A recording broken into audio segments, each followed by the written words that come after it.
the first to know. Nsem-Pii TV. As at 3rd July 2025, 2 days after the celebration of Ghana's Republic Day, Yenya, one of the highest profile visits from any leader of a country. Indian Prime Minister Shri Narendra Modi kasa wa Parliament, the Parliament of Ghana, address parliamentarians and as the whole of the country seated representing the presidency, Vice President, Her Excellency Madam Jane Nana. Na Nsem Prime Minister of India Shri Narendra Modi etoto form no Osha with a cryptic message to President Mahama and the NDC-led government. Na ansa na wabe kasa no Osha so penning into a kasa trasa or kasa in cryptic language. And Chebia and the outgoing Chief Justice and the suspended Chief Justice, Madam Tokono CJ or the Nsem-Pii Efa harassment investigative committee led by Justice Scott Gabriel Pwamine and Justice Samuel Kwame Asiedu Adibu. Ni statements omodi tudwa Chief Justice Gertrude Tokono edi tudwa ne chese ekwan a omode faso no enye ekwan a efata jurisprudence ene ekwan a represent the true state of Ghana's well-revered democracy. Na the surprising nature of the speech of the Indian Prime Minister Oshase Free or a representative of 1.4 billion citizens of India. So Ghana in around 34 million almost 1.4 billion. Inti se ube lidi ekura esose ya you cannot do it say ka enkrofo nsem ahyomumu o yusu Nsem-Pii eren eka nsem hyomumu a omuntimi nkasa omuntimi voice na chronic section ni age na section isu. Inti Indian Prime Minister Oshase no oda President Mahama for Anna or the man during the state dinner or the highest medal no ka say in India no there were over 2,500 political parties and 250 and 25 2,500 political parties. Now current government in Ankasano over 25 political parties and omache omine or more governance here based on the way India for asheshe omoniema. Inti se upese ukan konfonsem show mu yem na nkoa odiswa enya dia ubetimi eledi a democratic country like the country of India. Inti or expected the same thing from a democratic country like the country of Ghana. And Oshase from Ghana's first president, Dr. Kwame Nkrumah. Into a surprising say, Indian Prime Minister Shri Narendra Modi, Obabe starting the first comment, Oshase from the recent complaint that the suspended Chief Justice MI said the democracy is being stifled. Now the rule of law is being threatened. Osanso boso say krono be dimwa untimi undermine the powers of various institutions. And same statement and the suspended Chief Justice Swankan said the judiciary is being undermined. In Joshua one bobi but topics are raised but said the same speech and Chief Justice, suspended Chief Justice Gertrude Tokono, raised in the just ended press conference, and an Indian Prime Minister Asanso Aboso. Obiye and Oka a yonkofa a war between India and Ghana. Or say I to say sugar a war team. The revered Prime Minister of over 1.4 billion addressing the Parliament of Ghana and President Mahama with this marvelous speech of the Parliament of Ghana.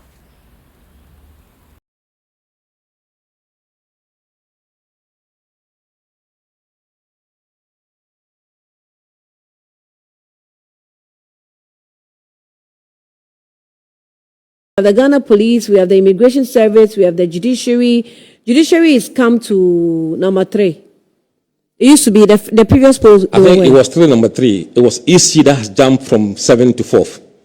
They are coming up. I'm sure they will take over from the police very soon. Okay. All right. We will get into voters' preferences of NPP leadership and then also NDC leadership pretty shortly. But so far, let me engage Miracles. Miracles, I'm sure you've listened in. We've gone through fairly the slides before we get to NPP NDC or before we get to NPP. What do you make of this? I actually saw a post of yours on Facebook. I even commented, on your post. But, just let's avoid that. What do you, honestly think of what has been released? I mean, you seem to be so excited that you really run out of questions, and it's showing. I'm excited. It's showing on your face. I'm excited. I'm seeing you. I don't know which parts of you have not seen me yet. You were listening to the presentation. I don't know which part excites you, but I mean, well, for me, my views haven't changed, and I am very convinced about it. As a citizen, I reserve that right. Annie, I can tell you without any doubt that global info analytics is basically taking the country on a ride. They are really not doing any polling. It is just their views that they find ways and means to once in a while align some of the very popular ones, and then they put it out. Let me pick just a very simple and very recent one. So they are telling us that the Ghanaian citizen is approving that the government that told them that he was not going to add on taxes should add on 4 cedi 50 pesos to every gallon of fuel they buy. And that's what he's telling us. Yeah. And you're excited and you believe that when, as we speak, the GPRTU had already threatened. GPRTU threatens nationwide strike over new 1 cedi levy. But Global Info Analytics says that the Ghanaian people are happy. ASEC kicks against 1 cedi per litre fuel. But Global Info Analytics say the Ghanaian people are happy. COPEC says that the consequences will be dire for all of us. But it says Ghanaian people are happy. The AGI, GUTA, Chamber of Oil Marketing Companies, all of them have raised concerns and advocated that the government should rethink and possibly do away with this 1 cedi levy. But Global Info Analytics, of course, I keep saying it, and my position doesn't change, and I reserve that right, is doing PR and doing public perception shaping for the government. And so they come and tell us, oh, government, you can bring it. The people say they are happy. And then you, Annie, and those who are supposed to interrogate it and even interrogate how he does his polling and which people he spoke to, reinforces it. And then the whole idea is that it feeds on the mind of the people. No Ghanaian person is happy with a 4 cedi 50 pesos levy on a gallon of fuel. That is a fact. And I'm not the only one saying it. GUTA is saying it. AGI is saying it. Chamber of Oil Marketing Company saying it. ASEC, GPRTU, COMAC, COPEC, they are all saying it. It's not true. It's false. Only time will tell. There will be a day that Global Info Analytics will no longer be able to take this country for a ride. And that day is almost here. And it's just a matter of time. How do you convince anybody? How do you tell anybody that the Ghanaian people, some of whom are already shutting down their cold stores because they don't have stable power, some of whom are already losing their jobs because of power fluctuations and their companies are working at half capacity, they are saying that they are happy that the government should introduce 1 cedi or 4 cedi 50 pesos. I don't buy that. It's not true. This is somebody that is basically trying to shape public perception to support a government policy that is going to bring burden to the people. That's my view.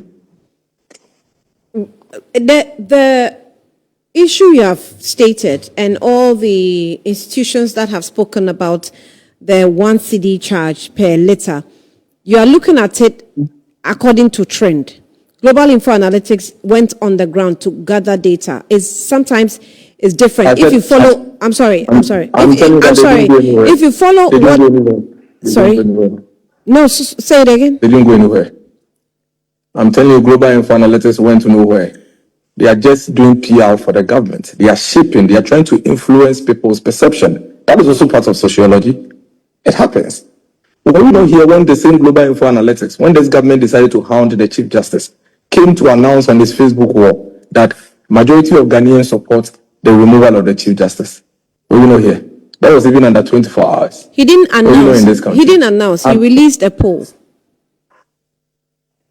He didn't announce what? Go and check his Facebook wall. I said he I'm released. telling you that he does. No, He was doing miracles. Hold on. He released a poll. He did not just announce because he wanted to announce. Which poll? He did. That's what he did.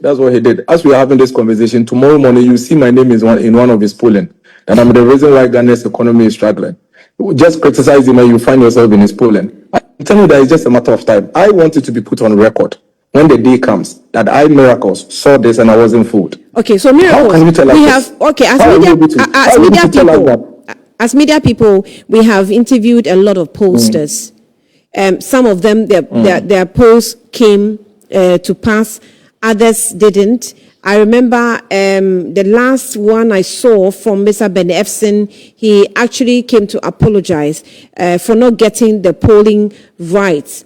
In the 2024 election, Global Info Analytics predicted, and the polls was spot on. How do you move from that point to undermining? Several people predicted 2024 elections, including prophets. They predicted no.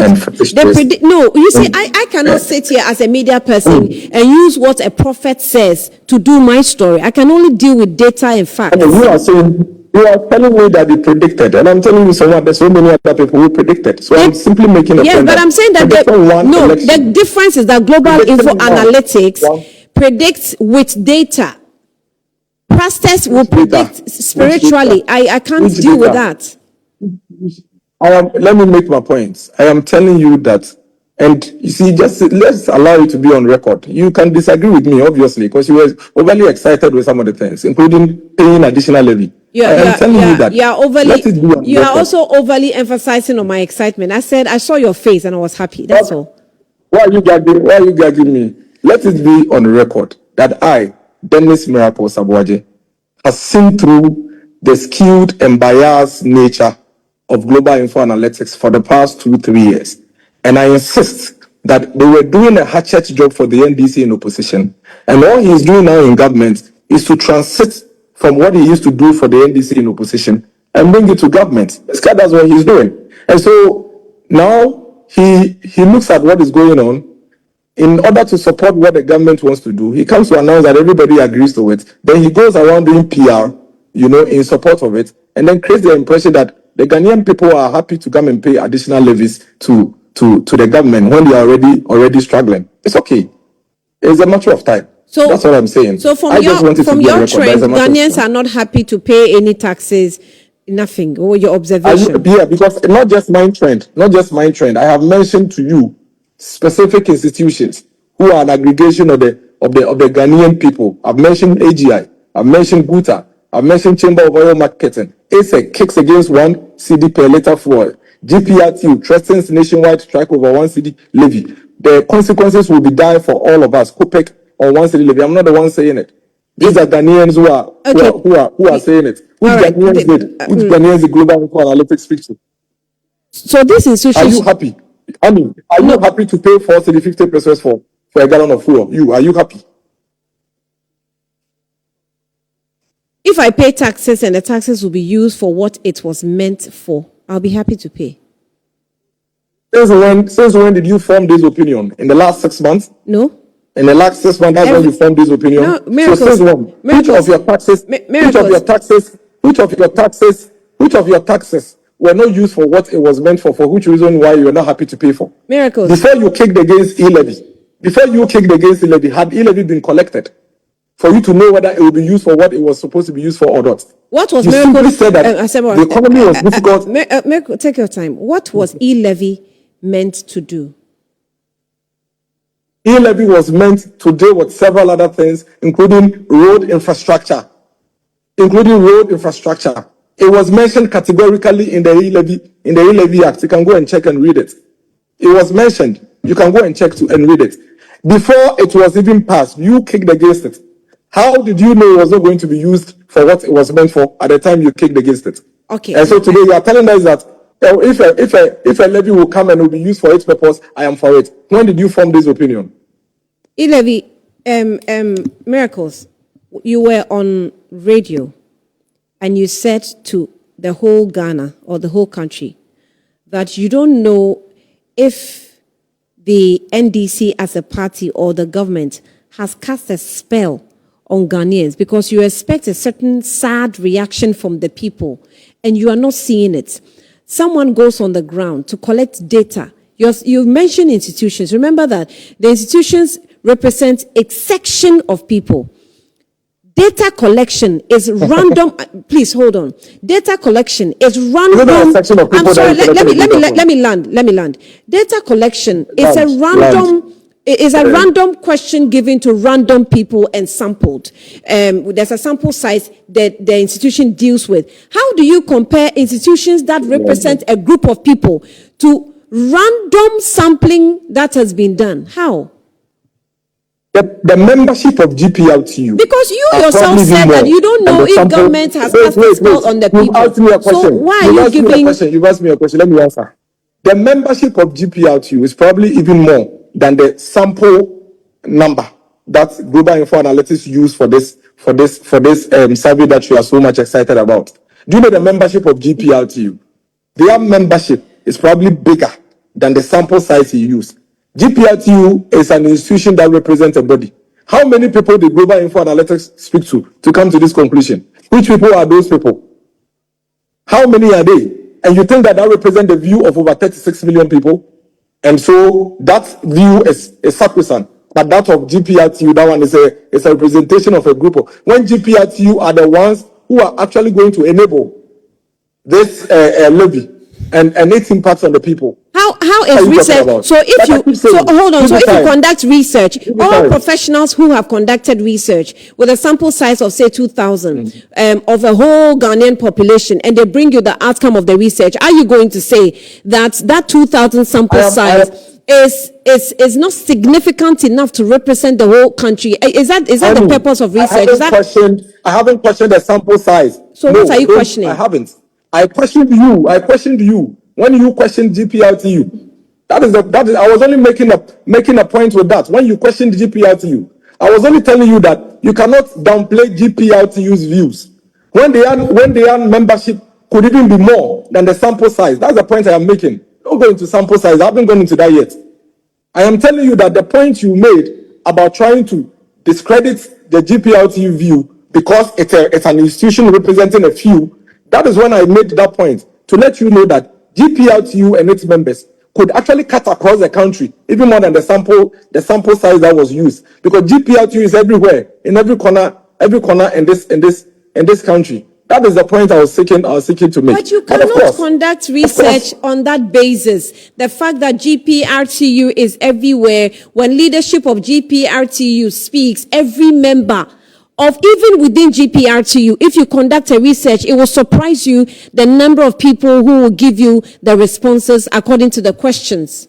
What makes you think that the leadership of GPRTU didn't do their internal polling before they came to speak? But you believe Global Info Analytics that nobody knows where the so-called people they spoke to are seated? What makes you think that the leadership of GPRTU, they that have access to their people across the entire country, and they are very well represented across the 16 regions, they didn't speak to their people? But Global Info Analytics, that's what you believe in sample size and the people you spoke to. I don't have a lot. I wish I could, my team, if you can give me some extra time with Miracles. So please seek for me. If it's possible, I can have some 10 minutes extra and then give me feedback as soon as possible. I'm told Mr. Jonathan Asante-Okyere has also joined. Mr. Asante-Okyere, you're welcome. Good afternoon to you.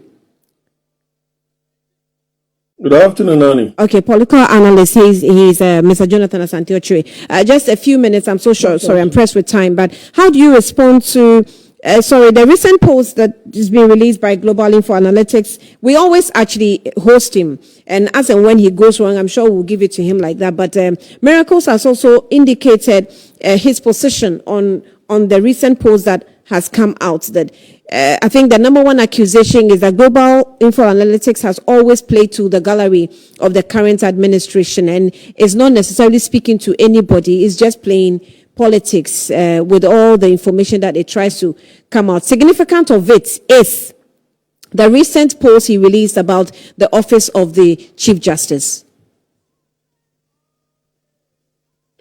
Well, I'll start by saying that the likes of Mr. Miracles Abwaji are the reasons why Dr. Baumia will not get certain figures right. His attempt, at poo-pooing the polls of global info analytics is just so obvious. We're in this country when my friend Professor Smart brought a particular data that was palpable falsehood. Some of us have, dealt with some of these figures, interrogated them over the period. And if government then were to be truthful, the by-election that took place at Asin North was the main indicator exactly what was going to transpire in the 2024 elections. But of course, every government and their assigns have always lived in some kind of denial, and they will not accept that. Look, on the ground, this one CD thing that you're talking about, in actual fact, it is for a good cause. But as a nation, we will not be plunged into doing so again. Now, if you look at the cumulative effect of that one CD, what as Ghanaians we used to pay in terms of fuel when MPP was in power was quite astronomical. 17 cedis or so, to 17 over 70 something cedis per gallon. Now, if you look at the cumulative effect, this is a government that has managed the city, whether by luck or by art. They've been able to manage the city with their policies to the point that you see the range, people are even struggling to send money to Ghana because the rate has just reduced astronomically. And so if as a government, they will want to create a situation where we will not degenerate back into doom so. Because doom so is basically more of money now than anything else. I don't think if at the end of the day, the policy hits a snag in such a way that we see an increment in fuel prices far beyond that of the MPP, Ghanaians will have a good reason to complain. And government will have a good reason to say that, okay, then I'm bringing it out. But if you look at everything, the figures down there do speak to themselves. Look, if my fuel has gone down, in reality, it's putting money into my pocket. Inflation may be by ending of June or July, they are talking about 16% or so. Whether it is an offshoot of MPP's intervention when they were in government, or it's entirely that of the current government, is neither here nor there. What, as an ordinary citizen, I feel proud about is the fact that, in as much as government gave me just 10% increment, with these interventions, positive interventions, I'm realizing some kind of income in my pocket. That is what the government is thinking about. It is not the going about, trying to poo-poo the figures and trying to indict the person's integrity and all those things. Most of the things that he said in the past came to pass when you were in government. When you were in government, you guys were telling Dr. Baumia that he was going to get about 80%, in the internal primary.